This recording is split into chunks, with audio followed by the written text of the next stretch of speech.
ആകാശവാണി.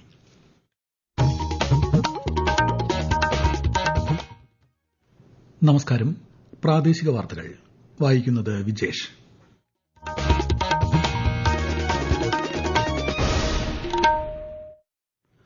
പ്രധാന വാർത്തകൾ. ഉപരാഷ്ട്രപതി സി.പി. രാധാകൃഷ്ണൻ ദ്വിദിന സന്ദർശനത്തിനായി ഇന്ന് വൈകുന്നേരം കേരളത്തിലെത്തും. തിരുവനന്തപുരത്ത് LMSൽ നടക്കുന്ന ട്രിവാൻഡ്രം ഫെസ്റ്റ് സ്നേഹസംഗമം പരിപാടിയിൽ അദ്ദേഹം പങ്കെടുക്കും. സംസ്ഥാനത്ത് സ്ഥാനാർത്ഥികളുടെ നിര്യാണത്തെ തുടർന്ന് വോട്ടെടുപ്പ് മാറ്റിവച്ച 3 തദ്ദേശ വാർഡുകളിൽ പത്രിക പിൻവലിക്കാൻ അവസാന തീയതി ഇന്ന്. ആലപ്പുഴയിൽ പക്ഷിപ്പനി നിയന്ത്രണ വിധേയമാക്കാൻ കർശന നടപടി സ്വീകരിച്ചതായി ജില്ലാ കളക്ടർ. പ്രതിരോധ പ്രവർത്തനങ്ങൾ പുരോഗമിക്കുന്നു.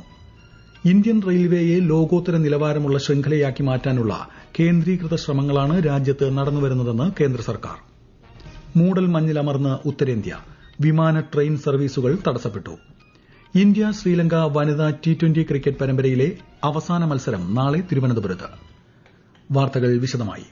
ഉപരാഷ്ട്രപതി സി.പി. രാധാകൃഷ്ണൻ ദ്വിദിന സന്ദർശനത്തിനായി ഇന്ന് കേരളത്തിലെത്തും. ഇന്ന് വൈകിട്ട് പാളയം LMSൽ നടക്കുന്ന ട്രിവാൻഡ്രം ഫെസ്റ്റിലെ സ്നേഹസംഗമം പരിപാടിയിൽ ഉപരാഷ്ട്രപതി പങ്കെടുക്കും. വിശദാംശങ്ങളിലേക്ക്. ഇന്ന് രാവിലെ പുതുച്ചേരിയിൽ വിവിധ പരിപാടികളിൽ പങ്കെടുത്ത ശേഷം വൈകിട്ട് 6:30യോടെയാകും ഉപരാഷ്ട്രപതി തിരുവനന്തപുരത്തെത്തുക. പാളയം LMSൽ നടക്കുന്ന ട്രിവാൻഡ്രം ഫെസ്റ്റിൽ അദ്ദേഹം മുഖ്യാതിഥിയാകും. നാളെ വർക്കലയിൽ 93ാമത് ശിവഗിരി സമ്മേളനം ഉദ്ഘാടനം ചെയ്യുന്ന ഉപരാഷ്ട്രപതി നാലാഞ്ചിറ മാരിവാന്യൂസ് കോളേജിന്റെ പ്ലാറ്റിനം ജൂബിലി സമാപന ചടങ്ങിലും പങ്കെടുക്കും. തുടർന്ന് നാളെ ഉച്ചയോടെ അദ്ദേഹം തമിഴ്നാട്ടിലേക്ക് തിരിക്കും. അതേസമയം ഉപരാഷ്ട്രപതിയുടെ സന്ദർശനത്തോടനുബന്ധിച്ച് തിരുവനന്തപുരത്ത് ഇന്ന് ഉച്ചയ്ക്ക് 2:30 മുതൽ രാത്രി 8:30 വരെയും നാളെ രാവിലെ 6 മുതൽ ഉച്ചയ്ക്ക് 2 വരെയും ഗതാഗത നിയന്ത്രണം ഏർപ്പെടുത്തിയിട്ടുണ്ട്. കൂടാതെ ഇന്ന് വൈകുന്നേരം 6 മുതൽ രാത്രി 8 വരെ കനകക്കുന്ന് കോമ്പൌണ്ടിലേക്ക് പൊതുജനങ്ങൾക്ക് പ്രവേശനമുണ്ടായിരിക്കില്ല. News desk Akashvani. ഒരു ദിവസത്തെ സന്ദർശനത്തിനായി ഉപരാഷ്ട്രപതി സി.പി. രാധാകൃഷ്ണൻ പുതുച്ചേരിയിലെത്തി. Puducherry lieutenant governor K. Kailash Nathan, മുഖ്യമന്ത്രി എൻ. രംഗസ്വാമി തുടങ്ങിയവർ അദ്ദേഹത്തെ വിമാനത്താവളത്തിൽ സ്വീകരിച്ചു. സ്മാർട്ട് സിറ്റി മിഷന്റെ കീഴിലുള്ള ഭവന പദ്ധതിക്ക് തുടക്കം കുറിക്കുന്ന ഉപരാഷ്ട്രപതി കമ്പൻ കലൈരംഗത്ത് 5 വീടുകളുടെ താക്കോൽദാനം നിർവഹിച്ചു. കേരളത്തിൽ കരട് വോട്ടർ പട്ടികയിന്മേലുള്ള പരാതികളും അവകാശവാദങ്ങളും ജനുവരി 22 വരെ സമർപ്പിക്കാം. voters.eci.gov.in, ceo.kerala.gov.in വെബ്സൈറ്റുകളിൽ കരട് പട്ടിക ലഭ്യമാണ്. സംസ്ഥാനത്ത് സ്ഥാനാർത്ഥികളുടെ നിര്യാണത്തെ തുടർന്ന് വോട്ടെടുപ്പ് മാറ്റിവച്ച 3 തദ്ദേശ വാർഡുകളിൽ പത്രിക പിൻവലിക്കാൻ അവസാന തീയതി ഇന്ന്.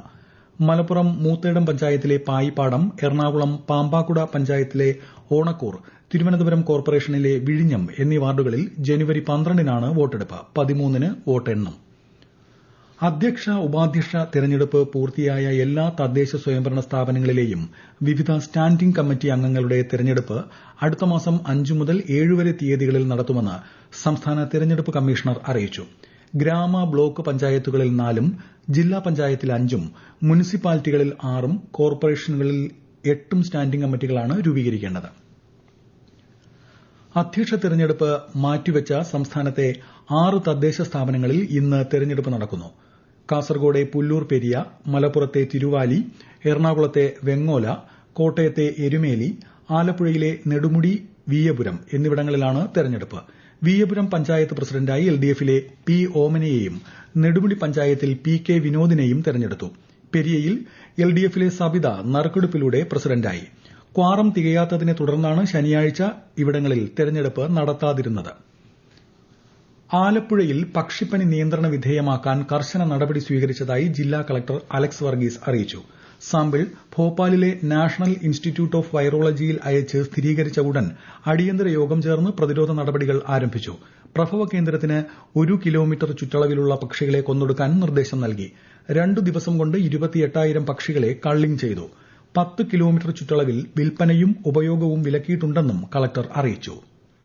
23-ാം തീയതിയാണ് നമുക്ക് കൺഫർമേഷൻ കിട്ടിയത്. 24-ന് തന്നെ നമ്മൾ അതിന്റെ പ്രിക്കോഷൻ മെഷേഴ്സ് എടുത്തിരുന്നു. 8 പ്രൊഫൈൽ സെന്ററാണ് നമുക്കുള്ളത്, എപ്പി സെന്റേഴ്സ്. അവിടെ തന്നെ ഈ ഒരു കിലോമീറ്ററിനകത്തുള്ള 26-ാം തീയതി കള്ളിങ് ആരംഭിച്ചു. ഇന്നലെ വരേണ്ട 28,000-ഓളം നമ്പേഴ്സ് കള്ളി ചെയ്ത് കഴിഞ്ഞു. നമ്മളിത് H5N1 നമ്മുടെ മനുഷ്യരിലേക്ക് പകരാൻ സാധ്യതയുള്ള ഒരു വൈറസ് ആണ്. അപ്പൊ അത് നമ്മൾ തടയുന്നതിന് വേണ്ടി നമ്മുടെ ചുറ്റളവിലുള്ള ഒരു 10 കിലോമീറ്ററിനകത്തുള്ള സ്ഥലങ്ങളിലൊക്കെ തന്നെ വിൽപ്പന, അതോടൊപ്പം വിപണനം എല്ലാം നിരോധിച്ചിട്ടുണ്ട്. എറണാകുളം അടക്കം 3 പ്രമുഖ റെയിൽവേ സ്റ്റേഷനുകളെ വിപുലമായ വികസനത്തിന് തെരഞ്ഞെടുത്ത് ദക്ഷിണ റെയിൽവേ. കോച്ചിംഗ് ടെർമിനലുകളുടെ വിപുലീകരണം, സ്റ്റേഷൻ പുനർവികസനം തുടങ്ങിയവയാണ് നടപ്പാക്കുന്നത്. എറണാകുളത്തിനു പുറമെ ചെന്നൈ, കോയമ്പത്തൂർ സ്റ്റേഷനുകളാണ് വികസിപ്പിക്കുന്നത്. ഈ വാർത്തകൾ ആകാശവാണിയിൽ നിന്ന്. ആകാശവാണി വാർത്തകളും വാർത്താ അധിഷ്ഠിത പരിപാടികളും all India radio news Thiruvananthapuram YouTube ചാനലിലും @all India radio news Thiruvananthapuram Facebook പേജിലും AIR _ തിരുവനന്തപുരം ഇൻസ്റ്റഗ്രാം അക്കൌണ്ടിലും @AIR News _ X ഹാൻഡിലും ലഭ്യമാണ്. വന്ദേ ഭാരത് AC ക്ലാസ് യാത്രക്കാർക്കായി സ്ലീപ്പർ സംവിധാനം ഉടൻ ആരംഭിക്കുമെന്ന് ഇന്ത്യൻ റെയിൽവേ. റെയിൽവേയെ ലോകോത്തര നിലവാരമുള്ള ശൃംഖലയാക്കി മാറ്റാൻ കേന്ദ്രീകൃത ശ്രമങ്ങളും തദ്ദേശീയവൽക്കരണവും സഹായിക്കുന്നുവെന്ന് മന്ത്രാലയം അറിയിച്ചു. അമൃത് ഭാരത് ട്രെയിനുകൾ വഴി AC ഇതര യാത്രക്കാർക്കും സുഖകരമായ യാത്ര ലഭ്യമാക്കി. രാജ്യത്താകെ 164 വന്ദേ ഭാരത് ട്രെയിനുകൾ ഓടുന്നുണ്ടെന്ന് റെയിൽവേ മന്ത്രാലയം അറിയിച്ചു. ദേശീയ സുരക്ഷ, കായികം, ശാസ്ത്രം തുടങ്ങി സമസ്ത മേഖലകളിലും അഭിമാനകരമായ നേട്ടമാണ് ഇന്ത്യ ഈ വർഷം കൈവരിച്ചതെന്ന് പ്രധാനമന്ത്രി നരേന്ദ്രമോദി. പ്രതിമാസ റേഡിയോ പ്രഭാഷണ പരിപാടിയായ മൻ കി ബാത്തിന്റെ 129ാം പതിപ്പിലാണ് അദ്ദേഹം ഇക്കാര്യം പറഞ്ഞത്. മൻ കി ബാത്തിലെ പ്രധാനമന്ത്രിയുടെ പരാമർശത്തെക്കുറിച്ച് Kozhikode corporation Beypore ward councillor Shinu Pinnanath Akashvani വാർത്തകളോട്. ദേശസുരക്ഷയ്ക്ക് ഒരു വിട്ടുവീഴ്ചയ്ക്കും തയ്യാറല്ലെന്ന് ലോകത്തിന് കാണിച്ചു കൊടുത്തിട്ടുള്ള ഓപ്പറേഷൻ സിന്ദൂർ അദ്ദേഹം എടുത്തു പറയുകയുണ്ടായി. വനിതാ ക്രിക്കറ്റ് ടീം കൈവരിച്ചിട്ടുള്ള നേട്ടം, പുരുഷ ക്രിക്കറ്റ് ടീം കൈവരിച്ചിട്ടുള്ള നേട്ടം, ബഹിരാകാശത്ത് നമ്മൾ നേടിയിട്ടുള്ള നേട്ടങ്ങൾ, ഭാരതം കൈവരിച്ചിട്ടുള്ള എല്ലാ നേട്ടങ്ങളും ഈ രാജ്യത്തെ ജനങ്ങളോട് പങ്കുവെക്കുകയായിരുന്നു. 2025 എത്തരത്തിലാണോ നമ്മൾ ഒറ്റക്കെട്ടായിട്ട് ഈ രാജ്യത്തെ മുന്നോട്ട് കുതിച്ചുചാട്ടത്തിന് വേണ്ടിയിട്ട് നേതൃത്വം കൊടുത്തിട്ടുള്ളത്, അതുപോലെ തന്നെ കൂടുതൽ ഉയർച്ചയിലേക്ക് രാജ്യം കുതിച്ചു ചാടുന്നതിന് വേണ്ടി ഒരുമിച്ച് പ്രവർത്തിക്കാം എന്നുള്ളതായിരുന്നു രാജ്യത്തെ ജനങ്ങളോട് അദ്ദേഹം നൽകിയിട്ടുള്ള സന്ദേശം. ഉത്തരേന്ത്യയിൽ പല ഭാഗങ്ങളും കനത്ത മൂടൽമഞ്ഞിലമർന്നു. വിമാന, ട്രെയിൻ സർവീസുകൾ തടസ്സപ്പെട്ടു. മോശം കാലാവസ്ഥ കാരണം ഇന്ന് 64 ഫ്ളൈറ്റുകൾ റദ്ദാക്കിയതായി ഡൽഹി വിമാനത്താവളം അധികൃതർ അറിയിച്ചു.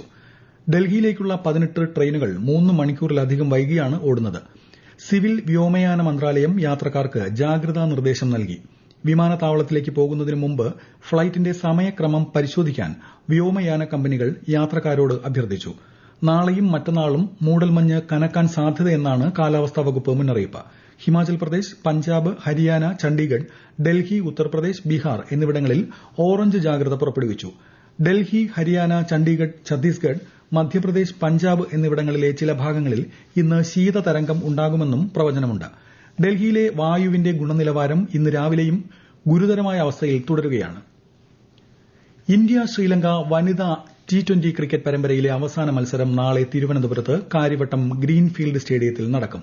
ഇന്നലെ നടന്ന 4ാം മത്സരത്തിൽ ശ്രീലങ്കയ്ക്കെതിരെ ഇന്ത്യ 30 റൺസ് വിജയം നേടിയിരുന്നു. രാജ്യത്തെ ഓഹരി വിപണികളിൽ നഷ്ടം. ബോംബെ ഓഹരി സൂചിക സെൻസെക്സ് 271 പോയിന്റ് താഴ്ന്ന് 84,769ലും ദേശീയ ഓഹരി സൂചിക നിഫ്റ്റി 69 പോയിന്റ് നഷ്ടത്തിൽ 25,971ലും വ്യാപാരം പുരോഗമിക്കുന്നു.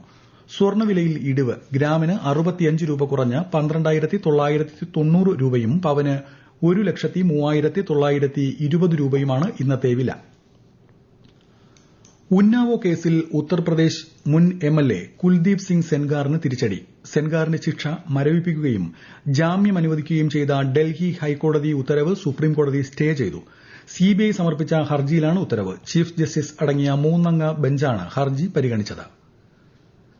കേരള നിയമസഭ അന്താരാഷ്ട്ര പുസ്തകോത്സവം അടുത്ത മാസം 7 മുതൽ 13 വരെ തിരുവനന്തപുരത്ത് നിയമസഭാ സമുച്ചയത്തിൽ നടക്കും. 200-ലധികം പ്രസാധകർ പുസ്തകോത്സവത്തിൽ പങ്കെടുക്കുന്നുണ്ട്. പ്രവേശനം സൌജന്യമാണ്. തലശ്ശേരി ഗവൺമെന്റ് ബ്രണ്ണൻ കോളേജിൽ നടക്കുന്ന 84ാമത് ഇന്ത്യൻ ചരിത്ര കോൺഗ്രസിൽ രാവിലെ കോളേജ് ഓഡിറ്റോറിയത്തിൽ വിവിധ വിഷയങ്ങളിന്മേലുള്ള സിംപോസിയം ആരംഭിച്ചു. പാനൽ ചർച്ചകളും പുരോഗമിക്കുകയാണ്. ഇന്നലെ ആരംഭിച്ച ചരിത്ര കോൺഗ്രസ് നാളെ സമാപിക്കും. പ്രധാന വാർത്തകൾ വീണ്ടും. ഉപരാഷ്ട്രപതി CP രാധാകൃഷ്ണൻ ദ്വിദിന സന്ദർശനത്തിനായി ഇന്ന് വൈകുന്നേരം കേരളത്തിലെത്തും. തിരുവനന്തപുരത്ത് LMSൽ നടക്കുന്ന ട്രിവാൻഡ്രം ഫെസ്റ്റ് സ്നേഹസംഗമം പരിപാടിയിൽ പങ്കെടുക്കും. സംസ്ഥാനത്ത് സ്ഥാനാർത്ഥികളുടെ നിര്യാണത്തെ തുടർന്ന് വോട്ടെടുപ്പ് മാറ്റിവച്ച 3 തദ്ദേശ വാർഡുകളിൽ പത്രിക പിൻവലിക്കാൻ അവസാന തീയതി ഇന്ന്. ആലപ്പുഴയിൽ പക്ഷിപ്പനി നിയന്ത്രണ വിധേയമാക്കാൻ കർശന നടപടി സ്വീകരിച്ചതായി ജില്ലാ കളക്ടർ. പ്രതിരോധ പ്രവർത്തനങ്ങൾ പുരോഗമിക്കുന്നു. ഇന്ത്യൻ റെയിൽവേയെ ലോകോത്തര നിലവാരമുള്ള ശൃംഖലയാക്കി മാറ്റാനുള്ള കേന്ദ്രീകൃത ശ്രമങ്ങളാണ് രാജ്യത്ത് നടന്നുവരുന്നതെന്ന് കേന്ദ്ര സർക്കാർ. മൂടൽ മഞ്ഞിലമർന്ന ഉത്തരേന്ത്യ വിമാന ട്രെയിൻ സർവീസുകൾ തടസ്സപ്പെട്ടു. ഇന്ത്യ ശ്രീലങ്ക വനിതാ T20 ക്രിക്കറ്റ് പരമ്പരയിലെ അവസാന മത്സരം നാളെ തിരുവനന്തപുരത്ത്. പ്രാദേശിക വാർത്തകൾ കഴിഞ്ഞു. അടുത്ത വാർത്താ പ്രക്ഷേപണം 12:50.